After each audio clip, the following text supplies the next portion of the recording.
Lalu di sini saya akan memperkenalkan nama-nama anggota kelompok.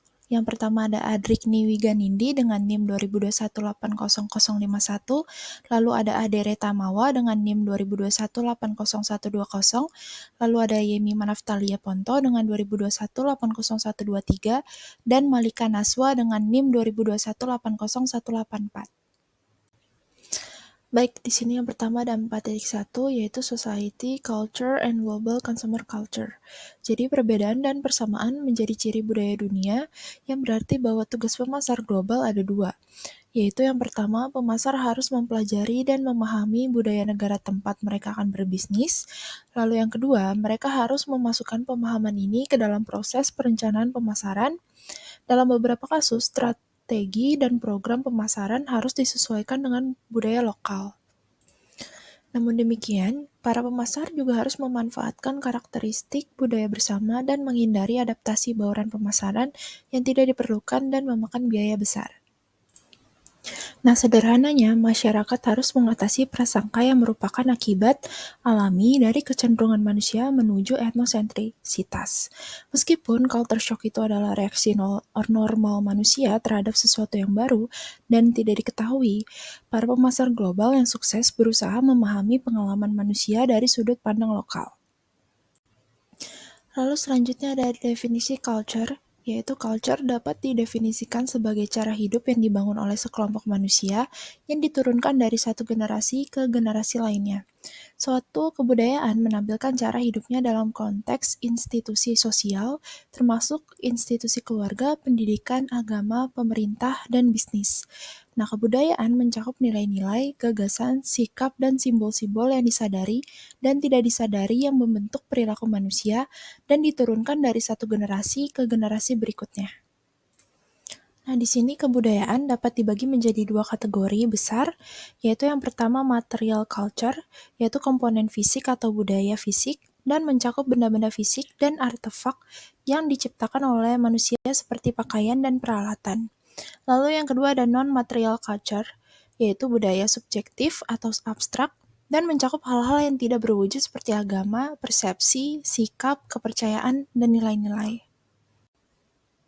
Selanjutnya ada attitudes, belief, and values. Jadi di sini sikap adalah kecenderungan yang dipelajari untuk merespon secara konsisten terhadap objek atau entitas tertentu. Nah, sikap adalah kumpulan keyakinan yang saling berkaitan. Keyakinan adalah suatu pola pengetahuan terorganisir yang diyakini benar oleh seseorang tentang dunia. Sikap dan keyakinan pada gilirannya berkaitan erat dengan nilai-nilai. Nilai dapat didefinisikan sebagai keyakinan atau perasaan yang bertahan lama bahwa suatu cara berperilaku tertentu lebih disukai secara pribadi atau sosial daripada cara berperilaku yang lain. Lalu di sini ada subculture, yaitu sekelompok kecil orang yang memiliki sikap, keyakinan, dan nilai-nilai yang sama. Nilai, sikap, dan keyakinan juga dapat disurvei pada tingkat kategori orang manapun yang tertanam dalam budaya yang luas. Misalnya, jika Anda seorang vegetarian, maka makan daging mewakili suatu perilaku yang Anda dan orang lain yang memiliki pandangan yang sama menghindarinya. Nah, subculture seringkali mewakili peluang pemasaran khusus yang menarik. Selanjutnya ada religion. Jadi, agama merupakan sumber penting dari keyakinan, sikap, dan nilai-nilai masyarakat. Agama-agama besar dunia meliputi Buddha, Hindu, Islam, Yudaisme, dan Kristen. Yang terakhir mencakup Katolik Roma dan banyak denominasi Protestan. Banyak sekali contoh mengenai ajaran agama, praktik, hari libur, dan sejarah yang secara langsung berdampak pada cara orang-orang dari agama berbeda bereaksi terhadap aktivitas pemasaran global. Nah, di sini misalnya yaitu umat Hindu tidak makan daging sapi, yang berarti McDonald tidak menyajikan hamburger di dunia. Di negara-negara Muslim, merek berhasil mempromosikan KFC bersamaan dengan perayaan keagamaan. Di dunia Islam, Ramadan adalah waktu puasa yang dimulai pada bulan ke-9 dalam kalender Islam. Di Indonesia, yang merupakan negara dengan populasi Muslim terbesar di dunia, KFC menggunakan iklan luar ruang bertema Ramadan untuk mendorong masyarakat Indonesia datang ke restoran pada saat buka puasa. yang merupakan akhir dari puasa setiap hari. Bisnis 500 unit KFC Indonesia meningkat sebanyak 20% selama Ramadan. Selanjutnya ada estetik. Nah, dalam suatu kebudayaan terdapat pemahaman menyeluruh tentang apa yang indah dan apa yang tidak indah, apa yang mewakili selera yang baik dan bukan yang tidak berasa atau bahkan tidak senonoh dan sebagainya. Pertimbangan tersebut adalah masalah estetik.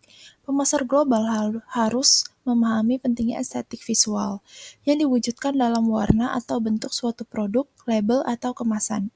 Nah, demikian pula berbagai belahan dunia memandang gaya estetik, misalnya dengan tingkat kerumitan yang berbeda-beda, dengan cara yang berbeda.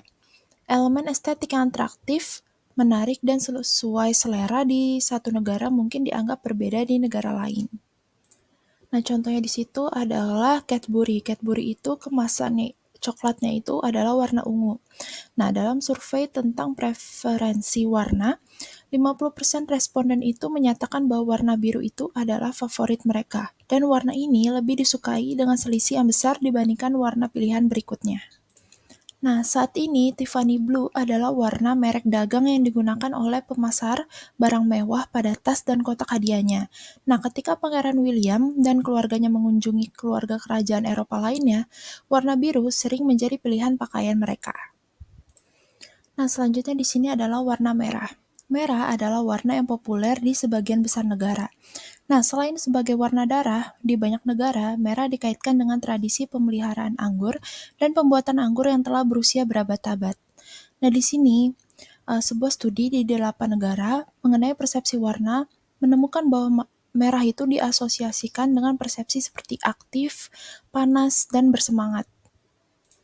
Nah, tapi di Korea itu, menulis nama seseorang dengan tinta merah adalah hal tabu. Nah, kenapa? Karena secara tradisional, warna merah digunakan untuk mencatat nama orang yang meninggal, dan biru karena hubungannya dengan langit dan air, mempunyai konotasi unsur dengan nada ketergantungan, keteguhan, dan yang lain-lain. Nah, lalu putih berkonotasi kemurnian dan kebersihan di barat, namun sering dikaitkan dengan kematian, duka, dan pemakaman di Tiongkok dan wilayah Asia lainnya. Jadi, setiap warna di tiap-tiap negara itu memiliki arti yang berbeda-beda. Nah, selanjutnya di sini ada dietary preference, yaitu pengaruh budaya juga cukup terlihat dalam pola dan kebiasaan penyiapan makanan serta konsumsi. Nah, di sini contohnya itu adalah Domino Pizza.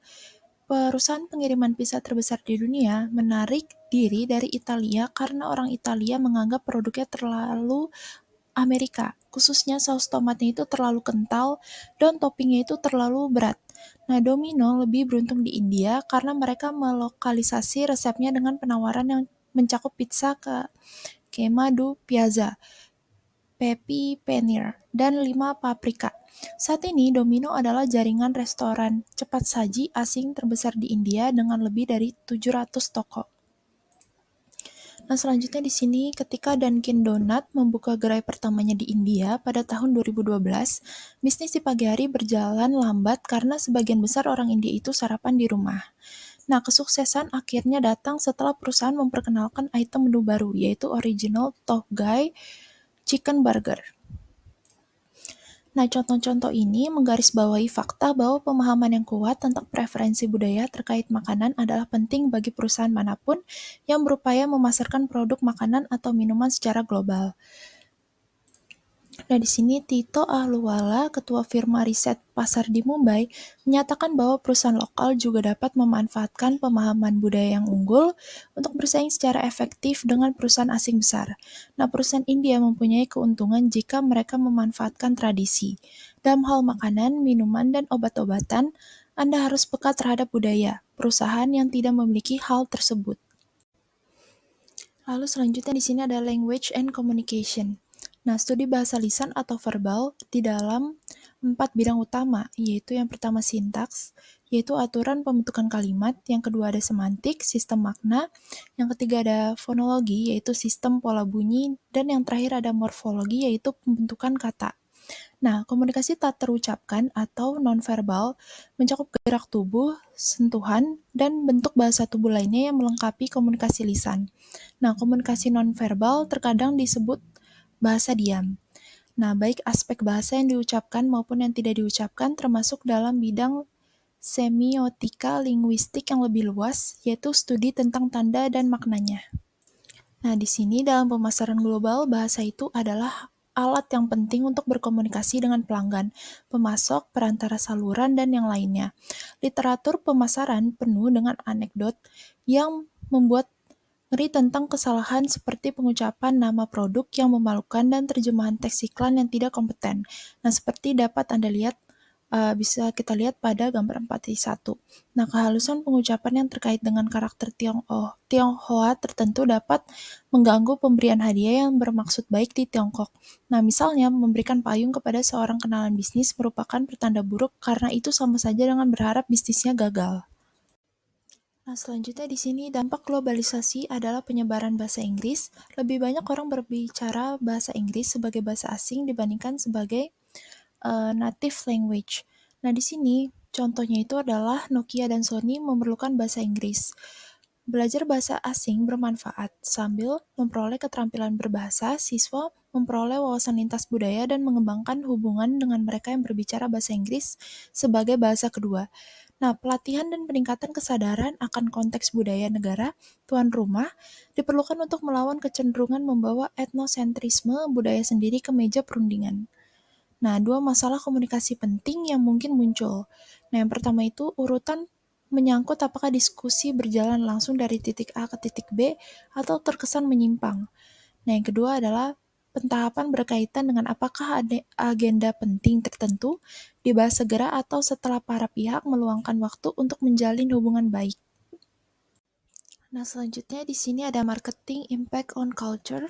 Jadi aspek universal dari lingkungan budaya memberikan peluang bagi pemasar global untuk menstandarkan beberapa atau seluruh elemen program pemasaran. Nah, di sini pemasar global yang cerdik seringkali menemukan bahwa sebagian besar keragaman budaya di dunia ternyata merupakan cara berbeda untuk mencapai hal yang sama. Preferensi umum terdapat pada makanan ringan, produk sekali pakai, musik populer, dan film di Amerika Utara, Eropa, Amerika Latin, dan Asia, menunjukkan bahwa banyak produk konsumen memiliki daya tarik yang luas, bahkan universal. Nah, di sini belakangan ini, peningkatan perjalanan dan peningkatan komunikasi telah berkontribusi pada konvergensi selera dan preferensi di sejumlah kategori produk. Nah, peluang yang lebih besar untuk pertukaran budaya dan globalisasi budaya telah dimanfaatkan. Dan bahkan dipercepat secara signifikan oleh perusahaan-perusahaan yang telah memanfaatkan peluang untuk mendapatkan pelanggan di seluruh dunia. Meskipun demikian, dampak pemasaran dan secara lebih umum kapitalisme global terhadap budaya dapat menjadi kontroversi. Nah, di sini misalnya sosiolog George Ritzer dan yang lainnya menyelesaikan McDonaldisasi budaya, yang menurut mereka terjadi ketika perusahaan global mendobrak hambatan budaya sambil berekspansi ke pasar baru dengan produk mereka, seperti yang dicatat Ritzer. Nah, selanjutnya dalam budaya konteks rendah, pesan bersifat eksplisit dan spesifik, kata-kata membawa sebagian besar kekuatan komunikasi. Lalu, dalam budaya konteks tinggi, lebih sedikit informasi yang terkandung dalam bagian verbal sebuah pesan. Informasi lebih lanjut berada dalam konteks komunikasi termasuk latar belakang, asosiasi, dan nilai-nilai dasar komunikator. Nah, di sini budaya konteks tinggi berfungsi dengan lebih sedikit dokumen hukum dibandingkan budaya konteks rendah. Nah, misalnya Jepang dan Arab Saudi menekankan nilai-nilai dan posisi sosial seseorang. Dalam budaya konteks rendah seperti AS atau Jerman, kesepakatan dibuat dengan lebih sedikit dokumen hukum. Baik, selanjutnya saya akan melanjutkan materi selanjutnya yaitu tentang 2 strip 4 high and low context culture. Nah, di sini itu kita membahas dua konsep konteks budaya tinggi dan budaya rendah. Nah, yang pertama, Edward T. Hall itu mengemukakan bahwa konsep konteks tinggi dan rendah itu sebagai cara pemahaman orientasi budaya yang berbeda. Dalam budaya konteks rendah, pesannya itu bersifat eksplisit dan spesifik kata-katanya itu membawa sebagian besar kekuatan komunikasi. Sedangkan dalam budaya konteks tinggi itu, informasinya itu lebih sedikit yang terkandung dalam bagian dari verbal suatu pesan. Sementara lebih banyak informasi berada dalam konteks komunikasi yang meliputi latar belakang, pergaulan, dan nilai-nilai dasar komunikator. Jadi kalau misalnya mau gampangnya itu, kalau misalnya konteks budaya rendah itu dia itu secara langsung atau to the point, atau dia itu bersifat eksplisit. Jadi dia itu tidak ada makna tersembunyi di baliknya. Jadi dia itu langsung to the point. Sedangkan kalau misalnya konteks budaya tinggi itu dia itu bersifatnya kebalikannya, yaitu implisit. Dia itu kalau berkomunikasi itu cenderung bertele-tele dan tidak secara langsung. Contohnya itu yang budaya konteks tinggi itu ada Jepang, Arab Saudi. Mereka itu menempatkan banyak hal penekanan pada nilai-nilai dan posisi atau tempat seseorang dalam bermasyarakat. Lalu untuk konteks budaya rendahnya itu ada Amerika Serikat, Swiss, atau Jerman. Nah, contohnya itu kalau misalnya nih kita dalam konteks kita itu pemberi pinjaman. Nah, kita sebagai pemberi pinjaman, kalau kita itu konteks budaya tinggi, kita itu lebih nanya ke yang mau minjem itu kayak Anda itu siapa, latar belakangnya kayak gimana, nama panjang siapa, nama orang tua kalian gimana, siapa gitu. Kalau misalnya konteks budaya tinggi itu lebih kayak gitu, kayak dia pengen tahu latar belakangnya, terus nilai-nilai yang orang ini punya kayak gitu. Sedangkan kalau misalnya orang dengan konteks budaya rendah itu tuh dia cuman lebih pengen tahu kayak data angka dan kata-kata dari si pemohon peminjam. Kayak misalnya si pemohon peminjam ini bakal ngejelasin kayak saya butuh berapa juta, terus uang ini dibutuhin untuk ini, kayak untuk apa gitu misalnya. Nah, kalau konteks budaya rendah itu tuh lebih kayak gitu, dia lebih to the point, pengen tahunya tuh lebih to the point dan lebih eksplisit. Sedangkan kalau misalnya konteks budaya tinggi itu dia lebih implisit, atau dia tuh lebih bertele-tele, jadi dia lebih kayak nyari tahu latar belakangnya kayak gitu. Misalnya lagi kayak tentang rekrutmen gitu ya.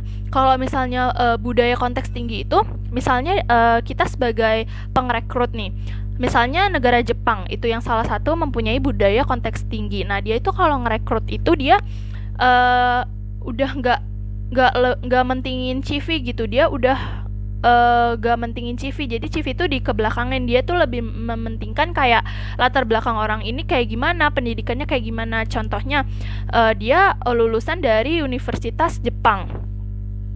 Nah, itu tuh bakal diprioritasin gitu loh, karena dia tuh ngelihatnya lebih ke latar belakangnya gitu dan background dari si pelamarnya. Sedangkan kalau misalnya yang konteks budaya rendah tuh dia pasti lebih membaca resume, membaca CV-nya.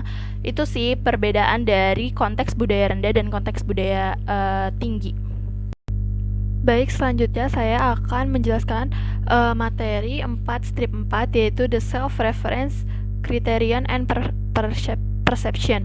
Nah, self-reference creation itu atau SRC itu adalah suatu konsep dalam manajemen internasional yang mengacu pada kecenderungan untuk menilai dan mengevaluasi atau nilai dari perspektif budaya atau norma sendiri tanpa mempertimbangkan perbedaan budaya atau konteks lokal.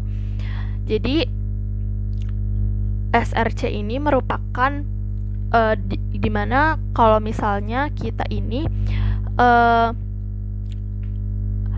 memandang atau menggunakan pandangan norma untuk negara kita sendiri, tapi tidak memikirkan budaya dan norma dari negara lain. Sebagai contoh di sini, misalnya ada seorang manajer pemasaran dari negara A. Nah, dia ini ingin mengembangkan kampanye iklan internasional. Nah, jika si manajer tersebut menggunakan pandangan atau norma budaya dari negara A sebagai acuan utama tanpa memahami budaya atau norma dari negara lain atau negara targetnya, yaitu misalnya negara B, itu bisa menjadi self-reference criterion. Karena di sini dia itu menggunakan acuannya itu hanya negaranya dia sendiri. Jadi dia pandangannya atau dari norma budayanya itu yang dia pakai itu cuman negara dia doang, tanpa dia itu memahami budaya lain dan norma lain dari negara yang akan dia targetkan. Nah, dalam kasus ini, si manajer mungkin memilih pesan atau gambar yang efektif di negara A, tetapi mungkin tidak mempertimbangkan sensitivitas budaya atau nilai yang berbeda di negara B atau negara targetnya. Nah, ini tuh bisa mengakibatkan ketidaksesuaian kampanye iklannya dengan norma budaya setempat dan kurangnya resonansi dengan audiens target. Jadi nanti dampaknya itu dia itu nggak bakal tepat sasaran. Jadi kayak kampanyenya itu bisa sia-sia kayak gitu. Nah, di sini sebuah kerangka kerja untuk secara sistematis mengurangi hambatan persepsi dan distorsi dikembangkan oleh James Lee dan diterbitkan di Harvard Business Review pada tahun 1966. Nah, di sini tuh dia mengusulkan kerangka kerja terdapat 4 langkah yang sistematis. Di sini langkah pertama itu mendefinisikan masalah atau tujuan berdasarkan ciri-ciri budaya, kebiasaan, dan norma negara asal. Lalu yang kedua di sini mendefinisikan masalah atau tujuan berdasarkan ciri-ciri budaya, kebiasaan, dan norma negara tuan rumah. Lalu yang ketiga, pisahkan pengaruh SRC dan periksa dengan cermat untuk melihat bagaimana pengaruh tersebut memperumit masalah. Lalu yang terakhir itu di tahap keempat itu mengidentifikasi ulang masalah tanpa pengaruh SRC dan menyelesaikannya untuk pasar negara tuan rumah situasi. Baik, selanjutnya saya di sini akan melanjutkan materi selanjutnya, yaitu saya akan menjelaskan tentang contoh dari penerapan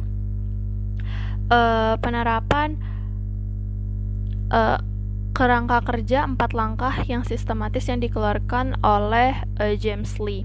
Jadi di sini contohnya itu dari Disneyland. Nah, keputusan perusahaan Walt Disney ini membangun taman hiburan di Prancis.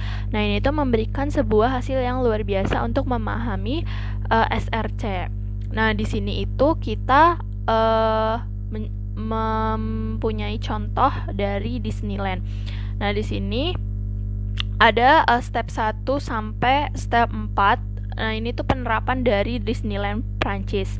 Nah, di sini pada step 1, para eksekutif Disney itu percaya bahwa permintaan terhadap produk Amerika itu sebenarnya tidak terbatas oleh ekspor budaya ke seluruh dunia. Sebagai bukti itu ada keberhasilan dari McDonald's, Coca-Cola, dan film Hollywood dan juga musik rock dari Amerika. Lalu pada step 2, di sini masyarakat Eropa itu khususnya si Prancis ini dia itu sensitif terhadap Amerika imperialisme budaya, yaitu orang-orang Amerika yang mengkonsumsi wine itu sebagai hal yang lumrah, hal yang sudah jadi kebiasaan mereka saat makan siang. Nah, tetapi untuk negara Prancis itu tuh bukan sebuah kebiasaan mereka, itu bukan budaya dan norma mereka. Maka di sini walaupun si Disney Prancis ini mengambil konsep Disney atau mengekspornya itu dari Amerika, tapi dia juga tetap menyesuaikan norma-norma dan nilai-nilainya itu dari negaranya sendiri, yaitu dari negaranya Prancis. Jadi walaupun dia itu membuka Disneyland di negara dia, tapi dia tetap menyesuaikan gitu dengan kondisi dan norma-norma budaya dari negara dia. Jadi di sini dalam Disneyland Prancis ini mereka tidak memperjualbelikan alkohol karena menurut negara mereka yaitu Prancis itu bukanlah budaya dan nilai-nilai norma dari negara mereka. Jadi dia walaupun membuka Disneyland tapi tetap mengikuti sesuai dengan norma dan budaya dari negara mereka. Lalu di sini ada langkah ketiga, yaitu ada perbedaan signifikan terungkap membandingkan temuan pada langkah yang pertama tadi pada step 1 dan step 2, menyarankan dengan kuat bahwa kebutuhan yang menjadi dasar Disney Amerika dan Jepang pada taman hiburan yang berbasis tidak ada di Prancis. Jadi di Disney Prancis ini dia membuka Disneyland tetapi yang berbeda dengan Disney Amerika dan Jepang, yaitu berbedanya itu mereka menyesuaikan dengan norma-norma dan nilai-nilai budaya dari negara mereka. Lalu di sini yang step terakhir yaitu ada step 4. Hal ini memerlukan desain taman hiburan yang lebih sesuai dengan bahasa Prancis dan norma-norma budaya, yaitu mengizinkan orang Prancis untuk menerapkan norma-norma mereka sendiri di Disneyland tersebut. Seperti yang tadi saya sudah bilang, bahwa pada akhirnya setelah mereka mengidentifikasi dari step 1 sampai step 3, akhirnya Disneyland Perancis ini dibuka berdasarkan nilai-nilai dan norma budaya dari negara mereka sendiri. Jadi tetap disesuaikan dengan negaranya, supaya tidak terjadi RSC.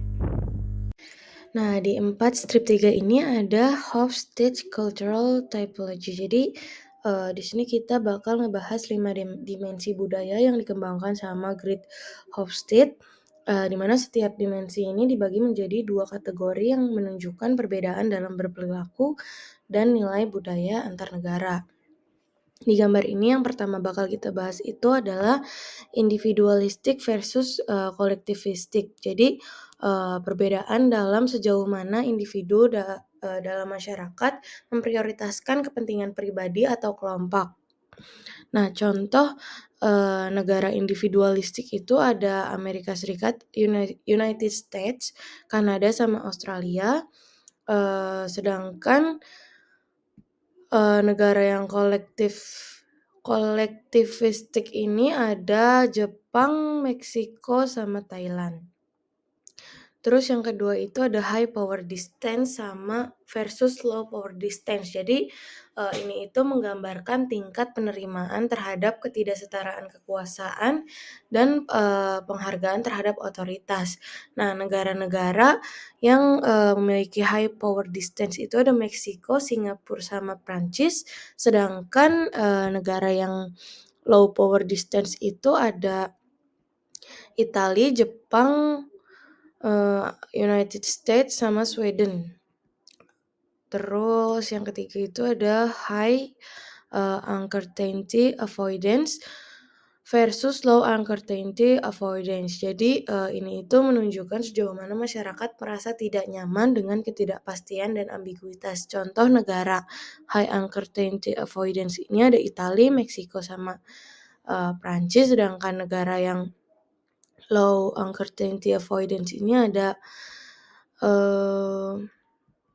Kanada, United States, Singapore.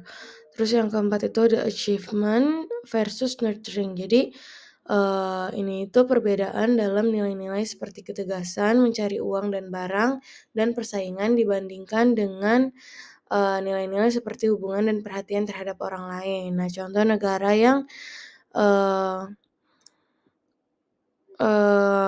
achievement itu ada United States, Jepang, sama Meksiko.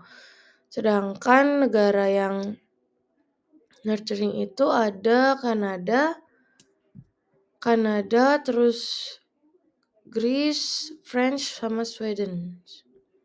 Terus yang terakhir itu ada long term orientation versus short term orientation. Jadi ini itu menunjukkan apakah masyarakat lebih fokus pada masa depan dan nilai-nilai seperti hemat dan ketekunan, atau lebih mementingkan tradisi dan masa lalu. Contoh negara long term orientation itu ada Cina, Taiwan, sama Jepang. Sementara negara yang short term orientation itu ada Jerman, Australia, United States, sama Kanada. Lalu kita bakal ngebahas lebih dalam lagi tentang dimensi-dimensi yang tadi udah kita bahas. Yang pertama ini, dimensi pertama ini adalah cerminan, dimensi pertama itu kan tadi individualistik versus kolektivistik. Jadi itu tuh cerminan sejauh mana individu dalam suatu masyarakat terintegrasi ke dalam kelompok. Dalam budaya individualistik, setiap anggota masyarakat utamanya peduli dengan kepentingan pribadi mereka sendiri dan keluarga dekat mereka. Sebaliknya, dalam budaya kolektivistik ini, semua anggota masyarakat terintegrasi ke dalam kelompok yang padu. Nah, high individualism ini umumnya menjadi aspek budaya di Amerika Serikat dan Eropa, sedangkan low individualism ini adalah ciri khas pola budaya Jepang dan pola budaya Asia lainnya. Nah, untuk dimensi kedua ini ada power distance. Power distance ini adalah sejauh mana anggota masyarakat yang kurang berkuasa menerima, bahkan mengharapkan distribusi kekuasaan yang tidak merata. Budaya dengan high power distance seperti Hong Kong dan Prancis, di mana ketidaksetaraan kekuasaan diterima dengan baik, sementara low power distance mencirikan budaya seperti Jerman, Australia, Belanda, dan negara-negara Skandinavia, di mana ketidaksetaraan kekuasaan dihindari atau dipandang rendah. Lalu untuk dimensi ketiga yaitu uncertainty avoidance. Dia ini ngukur sejauh mana anggota masyarakat merasa tidak nyaman dalam menghadapi situasi yang tidak jelas atau ambigu. Budaya yang cenderung menghindari ketidakpastian mungkin menunjukkan perilaku agresif, emosional, dan kurang toleran karena mereka percaya pada keberadaan yang absolut. Di sisi lain, budaya yang lebih menerima ketidakpastian seperti Denmark, Swedia, Irlandia, dan Amerika Serikat cenderung lebih toleran terhadap pendapat yang berbeda dan lebih nyaman dalam menghadapi situasi yang ambigu atau tidak terstruktur. Di dimensi keempat ini ada achievement. Dia ini menggambarkan masyarakat di mana pria diharapkan untuk bersikap tegas, kompetitif, dan peduli dengan kesuksesan materi. Sementara wanita memenuhi peran sebagai pengasuh dan peduli dengan isu seperti kesejahteraan anak-anak. Di sisi lain, kalau nurturing ini menggambarkan masyarakat di mana peran sosial pria dan wanita ini saling tumpang tindih tanpa satupun gender menunjukkan perilaku yang terlalu ambisius atau kompetitif. Jepang dan Austria ini menduduki peringkat tertinggi dalam maskulinitas. Nah, Spanyol, Taiwan, Belanda, dan negara-negara Skandinavia ini memiliki beberapa nilai terendah dalam dimensi ini.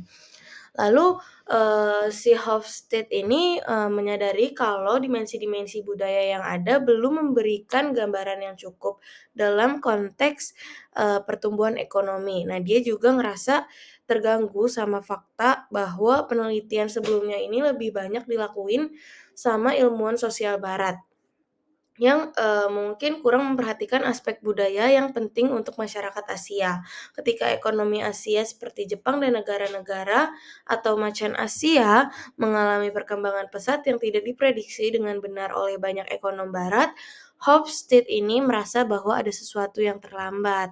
Maka dari itu, solusinya itu datang dengan pengembangan Chinese Value Survey atau CVS oleh ilmuwan sosial dari Hong Kong dan Taiwan. Nah, CVS ini itu memperkenalkan dimensi baru yaitu long term orientation versus short term orientation yang sebelumnya terabaikan oleh penelitian barat. Nah, Hofstede ini memandang dimensi ini sebagai pencarian kebajikan masyarakat yang mengevaluasi seberapa cepat kepuasan diperoleh dalam budaya tersebut. Nah, ini memperluas wawasan tentang bagaimana budaya mempengaruhi perilaku ekonomi dan sosial.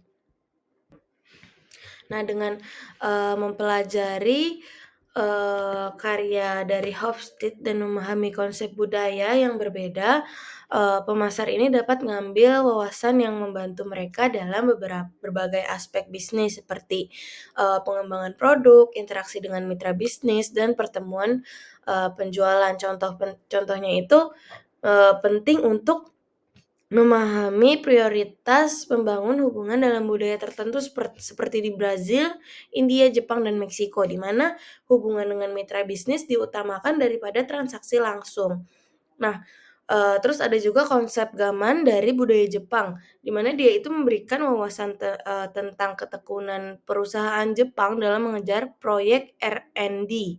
Meskipun peluang keberhasilan jangka pendek rendah, selain itu dimensi jarak kekuasaan mencerminkan tingkat kepercayaan dalam masyarakat dengan tingkat PDI yang tinggi, menghasilkan struktur organisasi yang lebih hierarkis.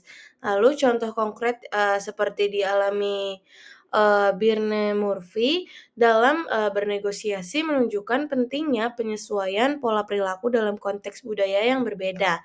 Nah, perusahaan seperti Steelcase juga menggunakan data budaya untuk merancang produk mereka, menyesuaikan desain mereka dengan nilai-nilai budaya yang berbeda di seluruh dunia seperti prioritas hubungan yang tinggi di India dan Cina dan penekanan pada kekuatan institusi perusahaan di Eropa Selatan. Selanjutnya, saya Malika Nazwandia akan membahas poin titik 5, yaitu menganalisis apa saja sih komponen-komponen yang ada pada teori divisi dan penerapannya pada marketing global. Yang pertama, di sini Everett Forger meninjau studi-studi dan menemukan pola temuan yang sangat berguna untuk para pemasar, di mana dia merangkum penelitiannya menjadi 3 konsep yang sangat berguna.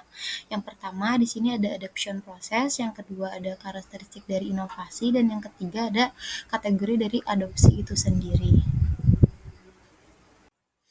Selanjutnya, pada proses adopsi ini ada 5 tahapan, yaitu pertama ada awareness atau kesadaran, yaitu tahap seseorang tahu dan sadar ada terdapat suatu inovasi sehingga muncul adanya suatu kesadaran terhadap hal tersebut. Misalkan pada suatu produk. Yang kedua di sini ada interest atau keinginan atau minat, yaitu tahap seseorang mempertimbangkan atau sedang membentuk sikap terhadap inovasi yang telah diketahuinya tersebut sehingga ia mulai tertarik pada hal tersebut. Yang ketiga di sini ada evaluation atau evaluasi, yaitu tahap seseorang membuat keputusan apakah ia menolak atau menerima inovasi yang ditawarkan sehingga saat itu ia mulai mengevaluasi. Yang keempat di sini ada tahap trial atau uji coba, yaitu tahap seseorang melaksanakan keputusan yang telah dibuatnya sehingga ia mulai mencoba suatu perilaku yang baru. Dan pada proses adopsi tahap terakhir ini yaitu ada tahap adoption sendiri atau adopsi, di mana tahap ini adalah seseorang yang memastikan keputusan yang diambilnya sehingga ia mulai mengadopsi perilaku baru tersebut. Selanjutnya, selain menjelaskan proses adopsi produk, Logger juga mengidentifikasi 5 karakteristik utama inovasi, di mana faktor-faktor yang mempengaruhi tingkat adopsi inovasi itu yang pertama ada relative advantage, yang kedua ada compatibility, yang ketiga ada complexity, yang keempat ada divisibility, dan yang terakhir ada communicability. Yang pertama di sini ada keunggulan relatif atau advantage relatif, di mana bagaimana sih suatu produk baru dibandingkan dengan produk atau metode yang sudah ada di mata pelanggan. Keuntungan relatif yang dirasakan pada suatu produk baru dibandingkan produk yang sudah ada merupakan pengaruh besar terhadap tingkat sebuah adopsi. Nah, yang kedua ada kompatibilitas, yaitu sejauh mana suatu produk konsisten dengan nilai-nilai yang ada dan pengalaman pengguna di masa lampau atau di masa lalu. Sejarah inovasi dalam pemasaran internasional itu penuh dengan kegagalan yang disebabkan oleh misalkan kurangnya kesesuaian produk baru dengan target pasar. Selanjutnya di sini ada kompleksivitas, yaitu sejauh mana suatu inovasi atau produk baru sulit untuk dipahami dan digunakan.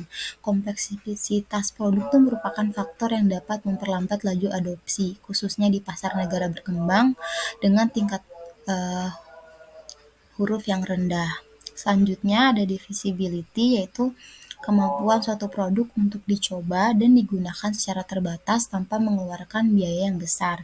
Dan yang terakhir ada komunikasi atau communicability, yaitu sejauh mana manfaat suatu inovasi atau nilai suatu produk itu dapat dikomunikasikan kepada pasar potensial.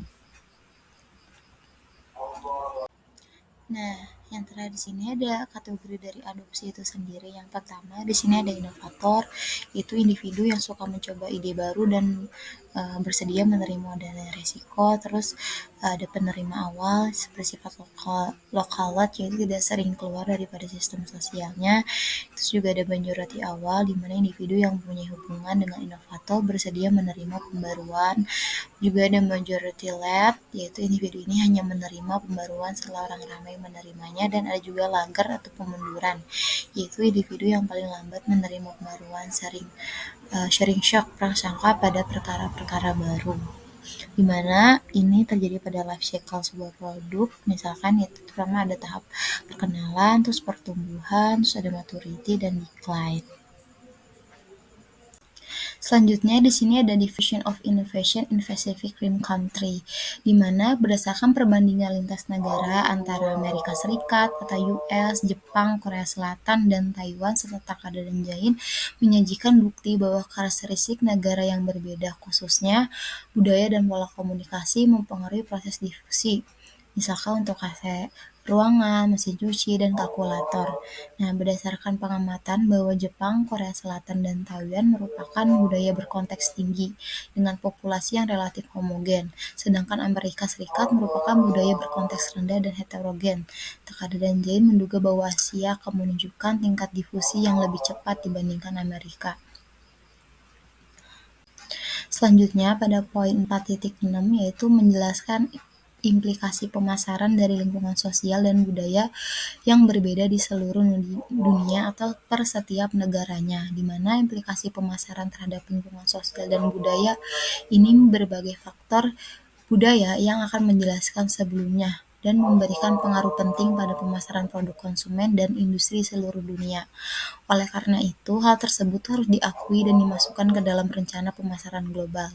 Sensitivitas lingkungan mencerminkan sejauh mana produk harus disesuaikan dengan kebutuhan spesifik budaya di pasar nasional yang berbeda.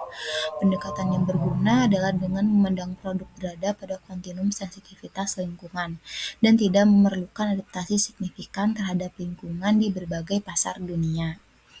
Di ujung lain dari kontinum ini adalah produk yang sangat sensitif terhadap berbagai faktor lingkungan. Perusahaan dengan produk yang tidak ramah lingkungan akan menghabiskan waktu yang relatif lebih sedikit untuk menentukan kondisi pasar lokal yang spesifik dan unik, karena produk tersebut pada dasarnya itu bersifat universal.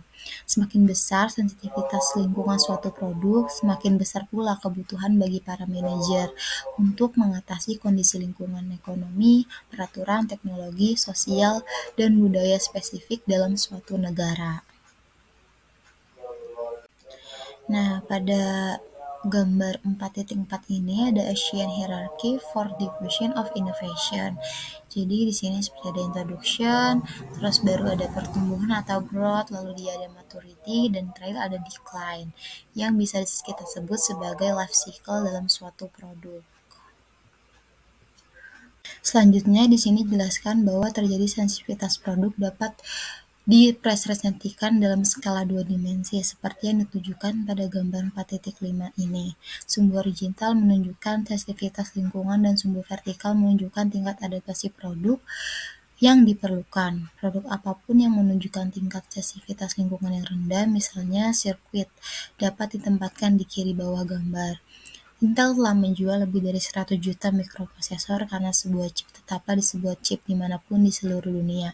Bergerak ke kanan pada sumbu horizontal, tingkat sensitivitas meningkat. Begitu pula dengan jumlah adaptasi yang diperlukan. Komputer menunjukkan tingkat sensitivitas lingkungan yang moderat. Misalnya yaitu variasi persyaratan voltage negara memerlukan beberapa adaptasi. Selain itu, dokumentasi perangkat lunak komputer harus dalam bahasa lokal. Nah, di sini di negara-negara di mana air dan dari keran atau sumur tuh mungkin terkontaminasi. Air kemasan merupakan alternatif yang tepat. Nah, pertumbuhan tercepat dalam industri ini tuh terjadi di negara-negara berkembang.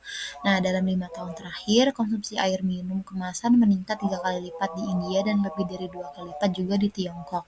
Banyak juga konsumen yang memilih air minum kemasan sebagai alternatif pilihan usia minuman lainnya. Namun, Institut Kebijakan Bumi dan kelompok lain ini memandang air kemasan ini sebagai barang yang terlalu mahal dan boros. Asosiasi Air Minum dalam Kemasan Internasional tidak setuju dengan pandangan itu. Seorang juru bicara mengatakan bahwa kami adalah masyarakat yang sedang bepergian dan menuntut kemasan yang nyaman dan kualitas yang konsisten. Dan itulah yang disediakan oleh air kemasan. Ini tuh dikutip oleh gambar Grinder Ocean atau AP Image. Sekian presentasi dari kelompok kami, kurang lebihnya mohon maaf. Terima kasih.